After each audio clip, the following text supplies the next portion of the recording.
Hockey Talk Show here on a Tuesday, March 5th, 5:39 in the PM as we broadcast live on both YouTube and Facebook. Appreciate you guys making us a part of your day on this episode. Scoring is up in the National Hockey League. We'll get into it. Somebody else is up in the National Hockey League. That would be the Carolina Hurricanes. They are on an absolute tear. All that and more on this episode of the Hockey Talk Show. Let's go.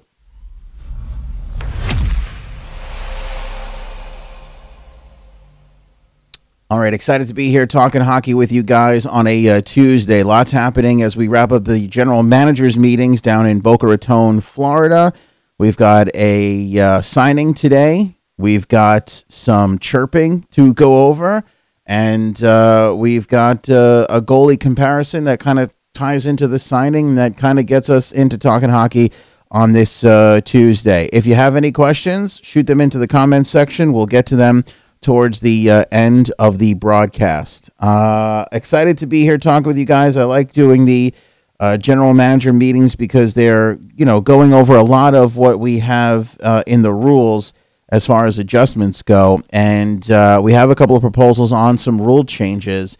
And what I noticed this time around for the league, as opposed to in years past, is really a stark comparison where we were trying to fix the game and get the game into a place where scoring can be up. And there were pretty big major adjustments in all of that stuff in the game in years past. This year, they're like, hey, here's all little tiny adjustments, small, tiny adjustments, And I think that's indicative of how much this game has really grown over the years. And the National Hockey League, I think, is in one of the absolute best places that it has ever been in. And that's thanks to the man that we like to boo every time he makes a public appearance, Gary Bettman. You can boo him all you want, and I know he's going to continue to get boos, but the fact of the matter is that Gary Bettman, probably more so than any other commissioner in the major sports in North America, has done an absolute 180 with this hockey league and has turned it into a very, very profitable organization. Are there still some issues here? Sure. We have issues in Ottawa. We have issues in Southern Florida. We have a lot of things all around, but we got a healthy league and we got scoring up and scoring up in a major way. Don't forget to follow the Hockey Talk Show on Facebook and YouTube. Make sure you guys hit that subscribe button on YouTube. Click the bell to get notifications. If you're listening on one of the podcast networks, tune in, Apple Podcasts, Google Podcast, Stitcher, whatever it is. Rate and review us on Apple. Give us a thumbs up, share us on Twitter. Make sure you guys spread the word. We do not do any advertising here on the Hockey Talk Show. The only way we get the word around is by you, our loyal and unbelievably great audience. So thank you for the continued patronage and experiences together here. And again, make sure you continue to spread the word for us all around. And if you're on Facebook, remember to like our posts, hit the share button. And remember to get our notifications. You want to see us in your timeline first. That's pretty important that you get notifications first. Go to the Hockey Talk Show page and just hover over the like button or the follow button and make sure you're getting our notifications first. That is super, super important, or else you're going to get lost in the mix. Before we dive into the general manager stuff, though, good posts from the Hockey Talk Show page earlier this afternoon. And that is, and I want to bring this up for everybody because this was a really, really nice moment, and I forgot about it just prior to the start of the show. So I want to make sure we catch up on it here and get this up for you guys. Let me bring it up on the screen because this is actually super, super important that we mention this quickly off the beginning of the show here. Boom. Take a look at that. Take a look at that. The last Humboldt Bronco in the hospital has been released. 19-year-old Morgan Gobeil. Apologize to Morgan if I'm saying that last name wrong. He was hospitalized for, you ready for this? 333 days. Almost an entire year in the hospital. What that community has gone through, what that team has gone through, their losses and everything else, watching a country and a sport rally around them, it has all been tough. Nobody will ever forget what happened to this group of young individuals, but no doubt about it, this is definitely a chapter of closure here for them as Morgan gets out of the hospital 333 days after being admitted with that horrific crash. Unthinkable, especially for me being a father of two. I can't even imagine what those parents in that community went through. But we're happy to see Morgan is out and hopefully get him back on the ice soon. All right, so let's go over this. NHL General Managers meeting. Let's talk about some of the proposed issues, but we start with the goals, the goal scoring averages. On average, goal scoring is up. It is up 3% from last season.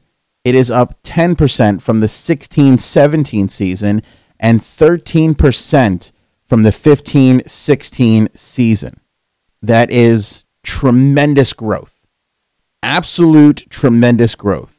An average of 6.1 goals have been scored per game this season, the highest since the 05-06 season. That is a major increase. Also, the number of comeback wins is also on the rise this year, another sign of health for the game. 43% of the games through Sunday have featured a comeback, the second highest in NHL history. 35% of last season's games featured a comeback. Teams have erased a multi-goal deficit in 12% of the games this season, the highest percentage in NHL history. What does that mean? Anybody can win on any given night. 2-goal leads are deadly. Absolutely, completely, 100% deadly. If there's a lead I trust less, it is a 2-goal lead in the National Hockey League. People are coming back from that all the time. All the time. 43%, almost half of the games won are in comeback style. I mean, if that doesn't tell you about the health of our game, I don't know what will.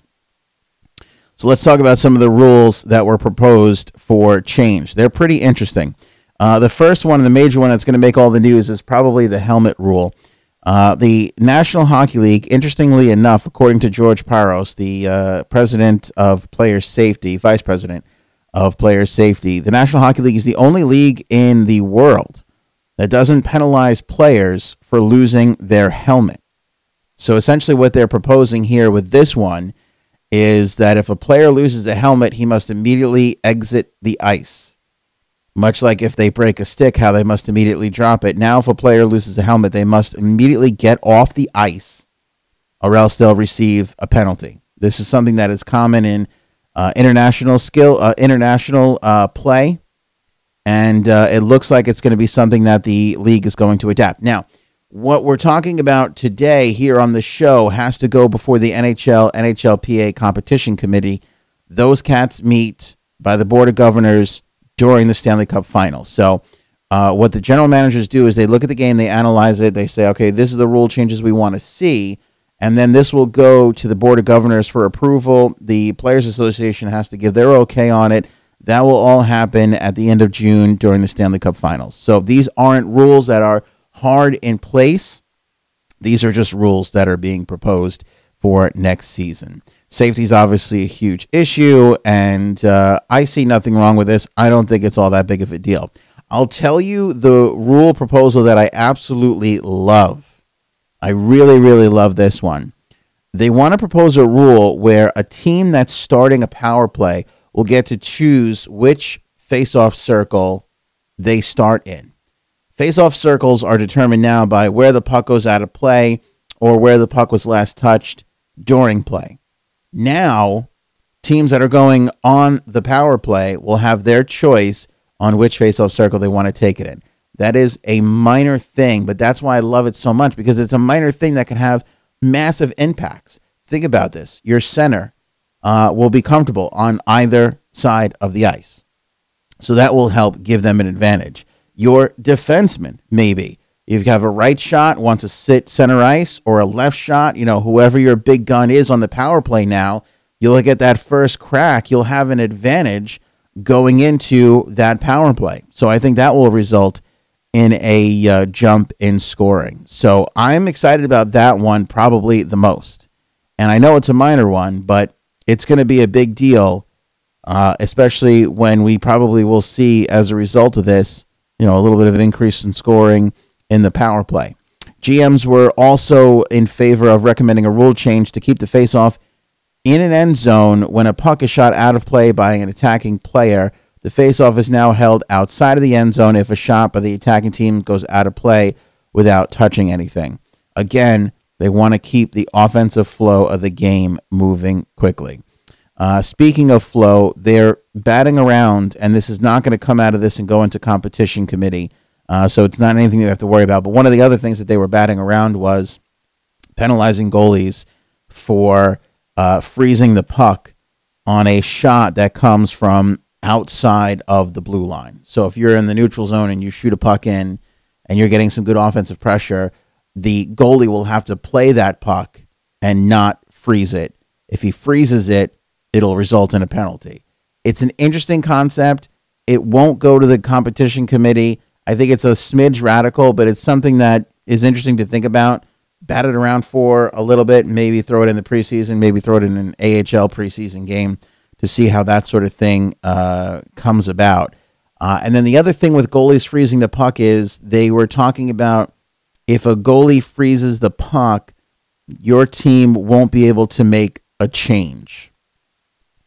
That was one of the rules. I don't really care for that because now you're talking about player safety. If a player is absolutely gassed and a goalie freezes the puck, as is his right, unless it's outside the blue line like we just talked about, to me there should be no reason why you can't freeze the puck whenever you want and get your guys into a change. I don't see any reason why. You can get people hurt.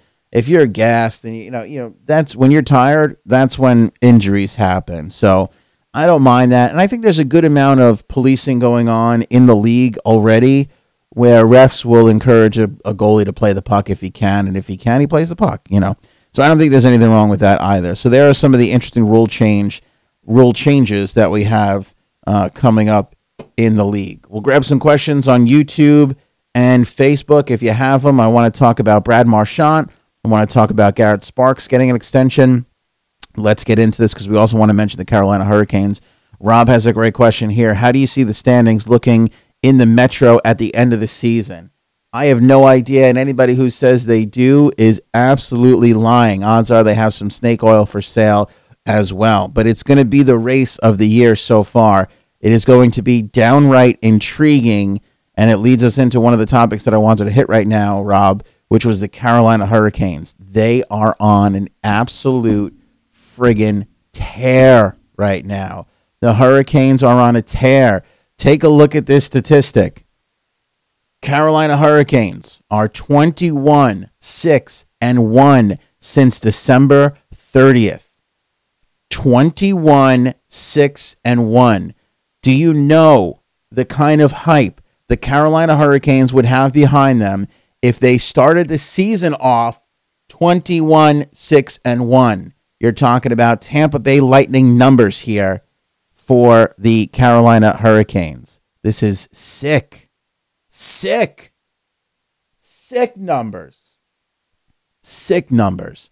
21-6-1. They've been outscoring opponents 105-68. Last in the division on December 30th. They now sit in third place, 3 points behind the New York Islanders, 5 points behind the first place Washington Capitals. This is disgustingly amazing on behalf of the Carolina Hurricanes. And as somebody that has been taking a dump on this team for the better part of a year and a half, I offer up my sincerest apologies to the Carolina Hurricanes franchise, owner Tom Dundon, head coach Rod Brindamore, and the general managers there and everybody. I mean, everybody. They've just done a tremendous job. And I think we have Don Cherry to thank for part of this, because clearly this started in December, but it was in February where Don Cherry called them a bunch of jerks and they have done absolutely nothing but win in the face of Don Cherry's criticism, and they've embraced the jerks moniker. They refer to themselves as jerks. The broadcasters refer to them as a bunch of jerks. They have "We're a bunch of jerks" t-shirts that they wear all over the place. They have embraced the criticism. They have ridden their celebrations. They have even gotten, I was going to say Floyd Mayweather. What's his name? The boxer involved in the whole mix. Evander Holyfield. Evander Holyfield came one night, I think it was a couple nights ago, and knocked out one of the players. I forget which player, and they dragged the player off the ice. That was their post-game celebration. They're getting even more creative. They're getting even more outlandish, and they're just winning more and more games. Credit Rod Brindamore. I'm not a fan of first-year coaches. He has done a phenomenal job, an absolute phenomenal job. I have been awfully critical of Don Waddell in a major way. I do not think he's a good general manager. I think he's a great evaluator of talent. I think he's made some poor team decisions in the past. He was never able to get the Atlanta Thrashers off the ground, even though he had multiple opportunities, even though he had Ilya Kovalchuk and a lot of great first-round picks and Marian Hossa and a lot of people running through that organization. He was never able to produce a winner and had more than ample opportunities to do so. And he just never could get it done. He reluctantly accepted this job down there in Carolina. He was an advisor who took the role after they literally couldn't find anybody else that could put up with their owner, Tom Dundon. But now look at them. They are making me eat crow, and I am proud to do so. Proud to gloat when I'm right. Proud to, not so proud, but we'll eat the crow when I'm wrong. And I was wrong about the Carolina Hurricanes. 21-6-1 since December 30th, outscoring opponents 105-68. Don Waddell will probably not get a lot of praise for some of the minor moves that he's made, but there's no doubt about it. Bringing in Nito Niederreiter has been a huge help to this team's offense. It shifted their focus on their lines. They were able to open up a lot more ice. When you bring in a scorer, a natural scorer like a Nino Niederreiter, you're going to see a difference, even if he's not producing directly. And I think he's done an absolute tremendous job since coming in. Him with Aho and Justin Williams seems to really work. And if there's a player that I can really credit here, it's good old number 14, because he has done an outstanding job. And this team, Jordan Stahl, Michael Furland, Teuvo Teravainen, Brock McGinn, they're all following. Svechnikov, let's not forget Andrei Svechnikov, second round pick, I think he was. Second overall pick, has done a tremendous job. And they're following their captain's basically rate of play, because really Justin Williams is a playoff end of the year performer, and now that's what his franchise is doing. They are following suit with good old Justin Williams, and I expect nothing but good things from the Carolina Hurricanes down the stretch. I think they're going to be something to contend with, and the flash and all the big moves and everything else, pushing it all in that the Columbus Blue Jackets did, well, they're on the outside looking in as of right now. They're 2 points behind the Montreal Canadiens. They have a game in hand on them, but they are on the outside looking in right now. Now, the season doesn't end today. There's a lot of hockey still to go. A lot of teams, 15, 16, 17 games still left in the season. There's a lot of season left to go. But the Metro Division is going to be the most exciting division down the stretch. This is going to be the race to watch. And by the way, Columbus, Montreal, the New York Islanders, they're all sliding. And this is not the time of year that you want to slide. Isles laid an egg against the Philadelphia Flyers the other day. They did not look good. Well, they looked okay, but they wound up losing the game. They're losing more games than not. The Islanders are 4-5-1 in their last 10. The Montreal Canadiens are 4-6-0. Columbus Blue Jackets also 4-6-0. So the Metropolitan Division, if you're like a if you're like a fan of the game and you just like watching the game, especially like if you're a fan of the Tampa Bay Lightning, I mean, you've been bored for 4 months. You've been bored of winning. If you're looking for some competition here, if you're looking for some excitement, you're going to be watching the Metropolitan Division games, because that's where the intense playoff race is going to come for down the stretch here, with just a handful of teen games with the 2019 season here. So that's the exciting part about all this. Carolina has heated up. They are on fire. 21-6-1 since December. They're 8-2 in their last 10. Caps are turning it on. That's what great teams do. They know when to turn it on. Caps are turning it on. They're 7-3 in their last 10. You got to be worried if you're an Islander fan, if you're a fan of the Montreal Canadiens, and you got to be really worried if you're a fan of the Columbus Blue Jackets. It's not that big of a deal that you're on the outside looking in right now, but your moves haven't really sparked anything.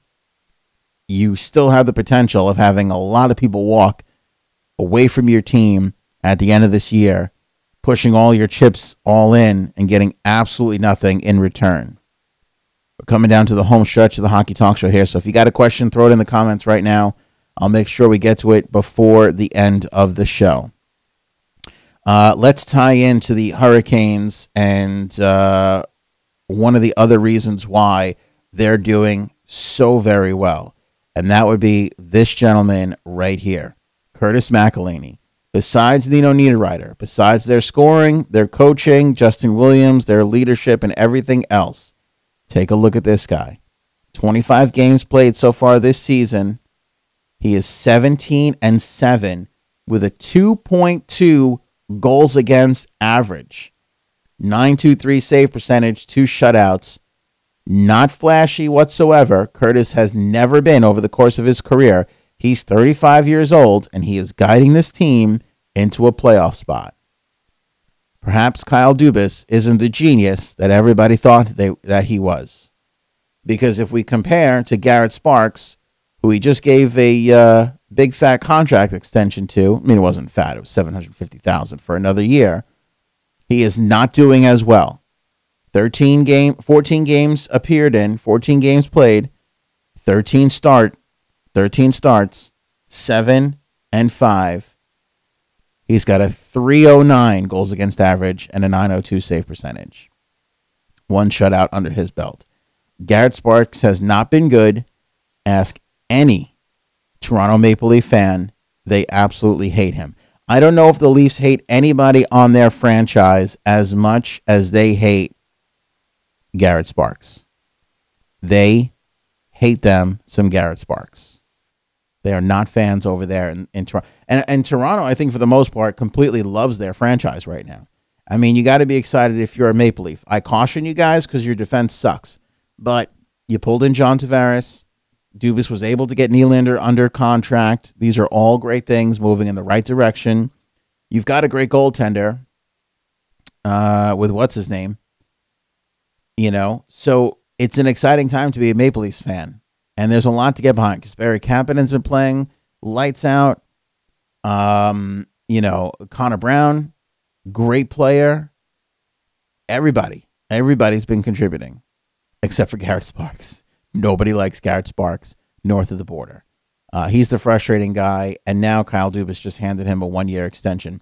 I don't think it's a good move. I think Dubas is doubling down. I don't think it's a horrific move. It's not going to define Kyle Dubas's general managership of the Toronto Maple Leafs, but it's definitely one of his missteps, and he's doubling down on it. And by the way, he's 25 years old, and he got a 1-year extension. So this is essentially Garrett's last chance to acclimate himself to the National Hockey League and acclimate himself to the National Hockey League in a backup role. But back to positivity. Curtis Mcilhenny, who the Leafs let go, 17-7, 2.24 goals against average. Could you imagine how great the Maple Leafs would be? And by the way, they're 41-21 on the season. They got a great record, 86 points. Could you imagine how great they really would be if they had this cat in the lineup? Because Garrett Sparks has lost a lot. He has not played well, and he's a bit of a morale killer, I think. You know, one of the big criticisms of Mike Babcock so far this year was playing Garrett Sparks in John Tavares' return to the Nassau Coliseum. He caught a lot of guff for that, and rightfully so. I was surprised when I saw Garrett Sparks on that lineup sheet. I thought, you're starting Garrett Sparks on a game like this? Like, this is an important one to win. This is an important one for John Tavares. And they threw Sparks in there, and he did not look good whatsoever. He really didn't look good. Bad move, if you ask me. Let's stay on the Leafs because, and you might be thinking, Ant, it's a little strong criticism, Mac Aleni and do all this stuff. Yeah, but you know what? If Toronto would have been a little bit better, I mean, I don't know if they would have caught Tampa. That's actually kind of crazy to say, but if they would have been playing a little bit better, who knows? They maybe would have guaranteed themselves home ice against Boston because that's going to be tough. Or, I don't know, maybe their trajectory would have been a little bit different. Maybe they would have gotten away from Boston. I don't know. Maybe they would have. But speaking of Boston and Toronto, take a look at this. NHL Public Relations sent out a tweet earlier this afternoon. Mitch Marner became the 8th player in Maple Leafs franchise history to require 66 or fewer games to reach the 80-point mark. All right, not bad. Pretty normal. Average run-of-the-mill NHL stat, hashtag NHL stats. Not too bad, right? Why are you bringing it up, Ant? Seems kind of boring. Well, take a look at the first responder. One and only Brad Marchand. And he tweeted, I can't wait to see this kid's new deal. 12 million AAV? It better be. Hashtag Marner Watch. Now, I'm not the biggest Brad Marchand fan. If you listen to the Hockey Talk Show, you know that. But I am going to stand up and tip my cap to number 37 here. Because this was the move of all moves. Does he wear 37? Oh, no, 63. 63. 37 is Bergeron. This was the troll of all troll moves. This is Brad Marchand being an agitator to the fullest. You talk about good agitators in the game, this kid's one of the best. Now, I don't like the licking and all that stuff. It's ridiculous. I feel like the NHL has a huge soft spot when it comes to this guy, and I don't know why. His play's been disgusting over the years. They're not as hard on him as they should be. But I will give this guy credit where credit is due. He knows that the Leafs and the Bruins are meeting first round. He knows the Bruins beat them last time. He knows this series is going to go to 7 games. And he has started his chirping already. And if you think that Marner's contract is not a sensitive, sore subject in the Maple Leafs locker room, you're crazy. You are crazy. From Tavares signing to Nylander's holdout, 34, Matthews has been the easiest part about all of this, which is surprising. But don't think that people aren't a little weirded out by his 5 years and not 8.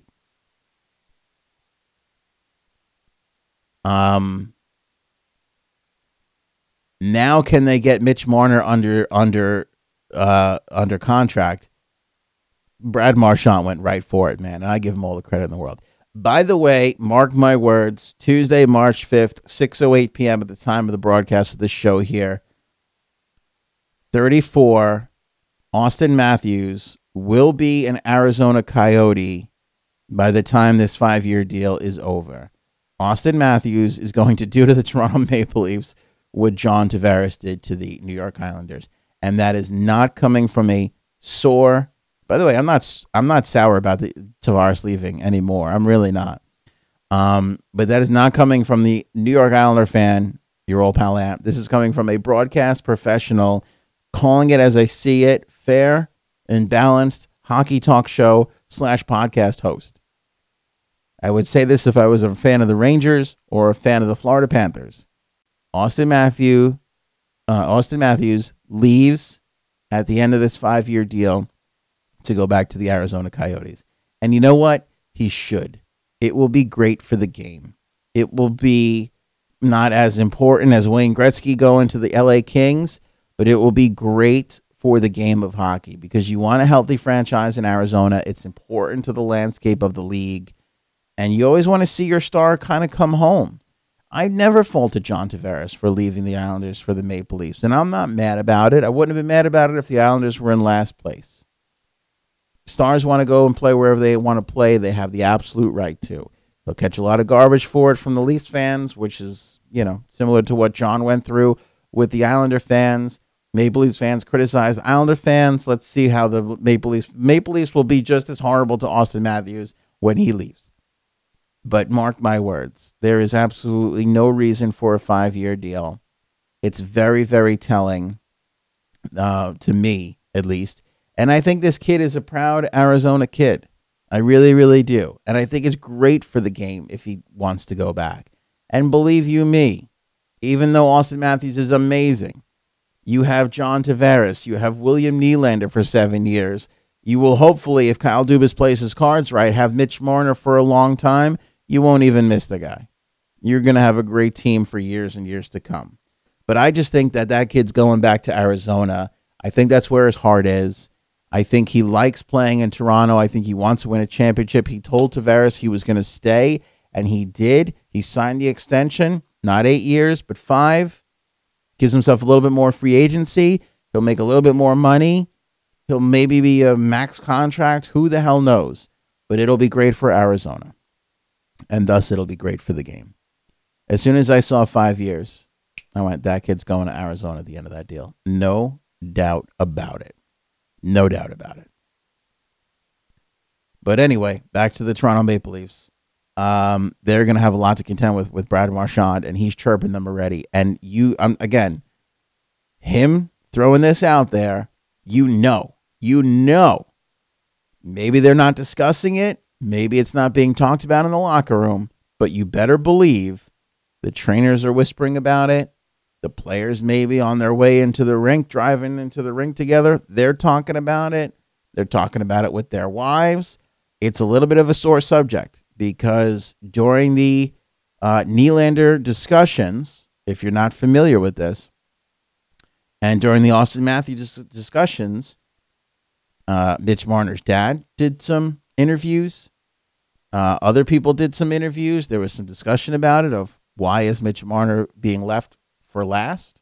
Why should Mitch Marner take less than John Tavares? Why should he take less than Auston Matthews? These were some of the discussions going around. Why shouldn't number 16 be considered for the captaincy?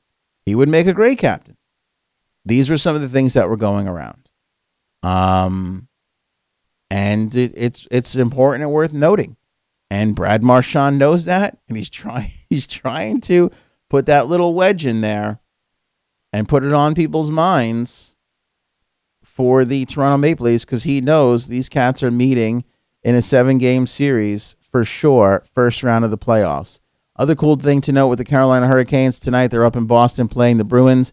They will be sporting the old Hartford Whaler jerseys. I love these jerseys. I think they look phenomenal.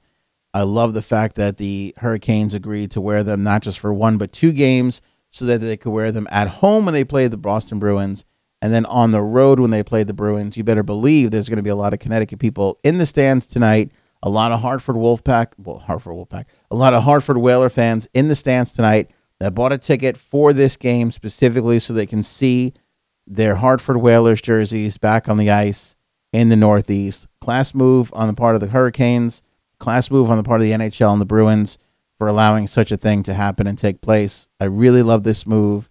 I'm going to watch some of this game tonight if I can. Got the Islanders game I want to catch up on as well, but I'm going to make it a point to get some of this game in tonight because I love this jersey and I really want to see how it looks on the Whalers tonight. Whalers/Hurricanes. And, again, an amazing run for the Hurricanes right now. Amazing run. This is going to be a good game tonight. This is going to be a hell of a clash. A hell of a clash. All right, last chance for comments. Throw them in the comments section, and then we'll get to the picks for this evening. Adam, Matthews has been a good ambassador for Arizona hockey, playing so well in Toronto. As much as I want him back here in Arizona, I don't see it happening. I absolutely see it happening, Adam. End of the 5-year deal. I don't think he goes anytime sooner. I mean, maybe there's a scenario where he gets traded in the last season, but even then, I don't see that happening. I don't really see that happening. I see the Leafs holding on to him all the way through. I think there's a good chance that Toronto Maple Leafs can win a cup over the next couple of years, especially if they beef up their defense. But I think that Austin wants to play there. I do.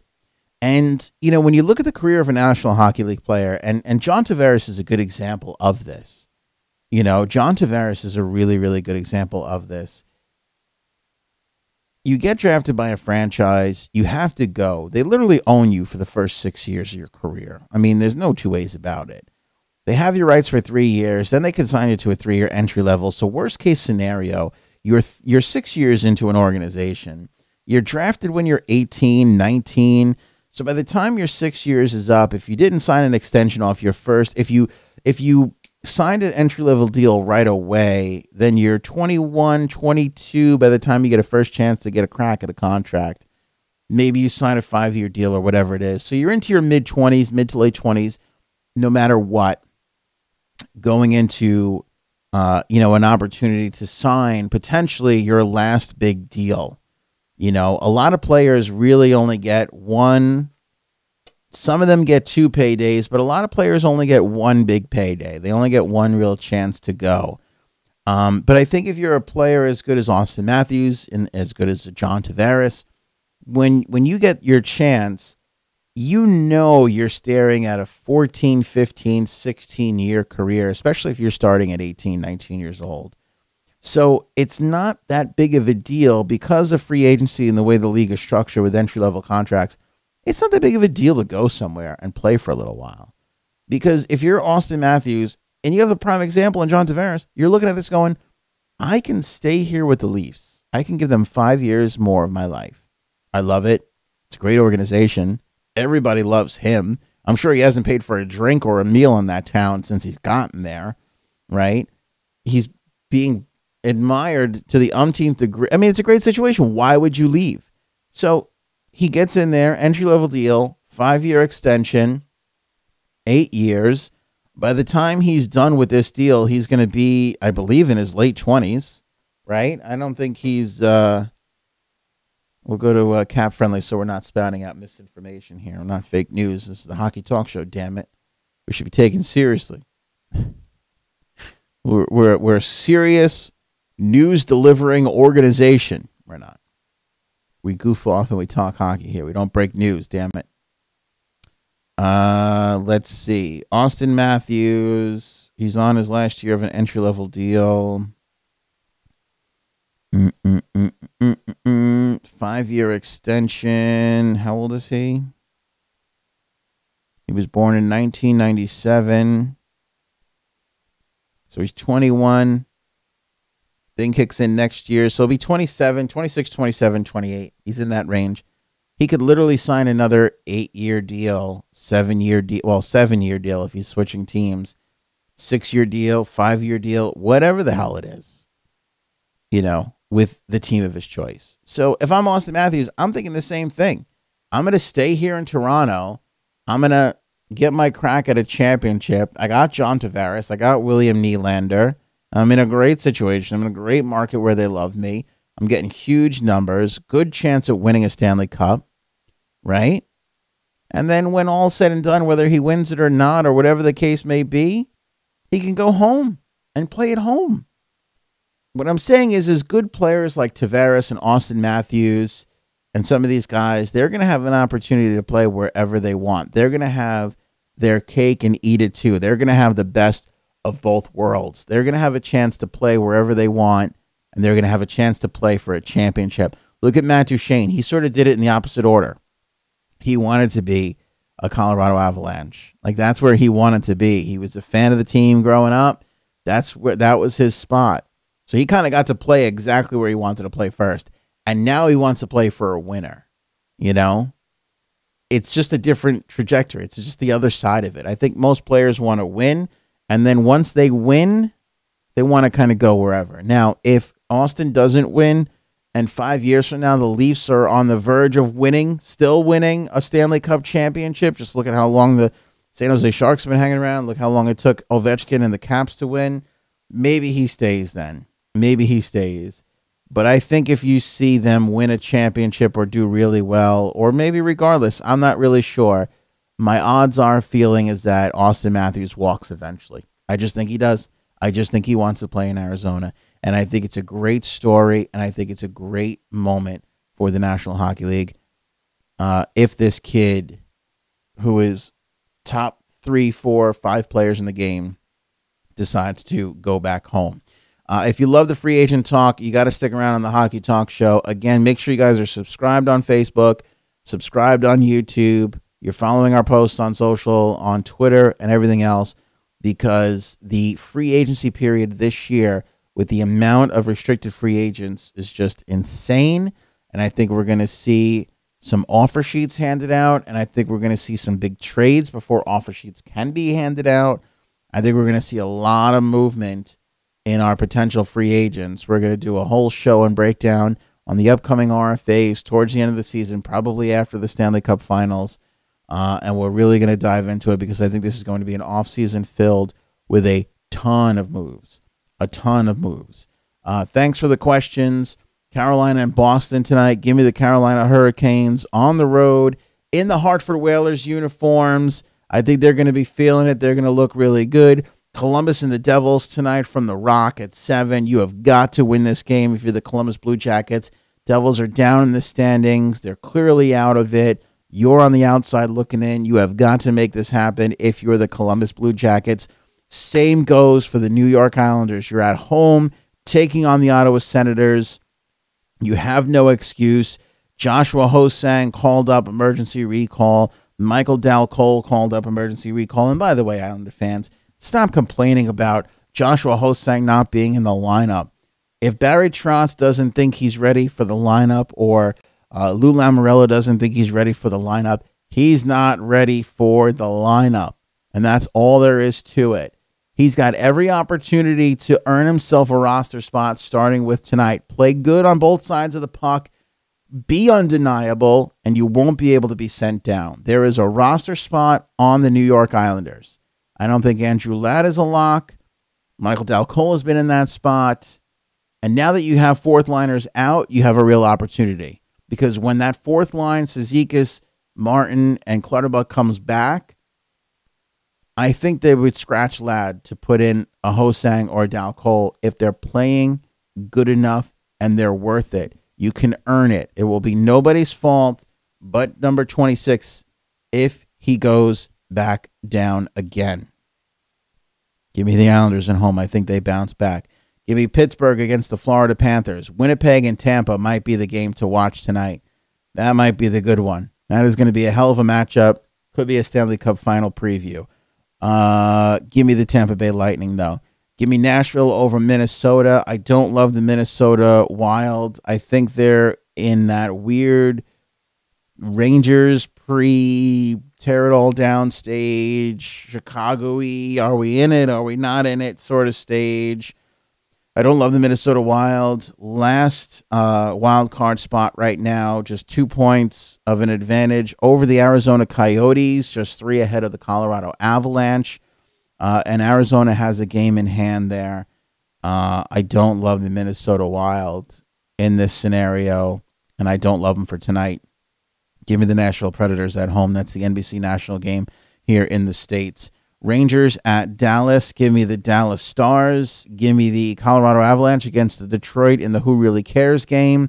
Give me Arizona over Anaheim at home there. And give me the Montreal Canadiens against the Kings. I think they'll have a really good showing tonight. Montreal, again, one of the teams, along with the Islanders, along with the Columbus Blue Jackets that have been on a little bit of a skid lately. I think we'll see a little bit of a rebound from the Canadiens tonight in Los Angeles.